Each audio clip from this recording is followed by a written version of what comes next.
I'm Shalini. I would like to ask you a question. In this busy schedule, how can you handle your family at the same time politics? Hi అమ్మా. Hi ma'am, wishing you a very happy Women's Day ma'am. Thank you same టీ. Thank you. ఇష్టంగా చేసే పని ఏది కష్టం అనిపించదు. So నాకు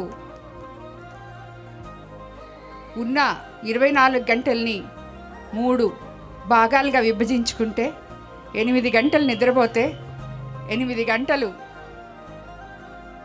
నా కాన్స్టిట్యున్సీకి, రాజకీయానికి, అలాగే నా దగ్గరకు వచ్చే ప్రజలకి వాళ్ళ బాధలు చూడడానికి, కనుక్కోవడానికి, అలాగ వాళ్ళకి ఏమైనా ఉంటే వాళ్ళ సమస్యల్ని సాల్వ్ చేయడానికి మరో 8 గంటల్లో ఈ 8 గంటల్లో విన్న సమస్యల్ని 4 గంటలు సాల్వ్ చేస్తాను. ఇంకో 4 గంటలు నా ఫ్యామిలీతో గడుపుతాను. సో ఏ పనైనా మనం చేయగలం. మహిళ అంటే ఒక శక్తి. ఒక్క పనితో మనకి సరిపోదు, ఎన్నో పనులు చేస్తున్నాం. అలాగే దీన్ని కూడా ఏది మనం ఇష్టం ఉంటే అది కష్టమైనా కానీ ఇష్టంగానే చేస్తాం. సో ఇదంతా కూడా ఇలాగ నేను బ్యాలెన్స్ చేసుకోగలుగుతానని చెప్తున్నాను. Thank you ma'am.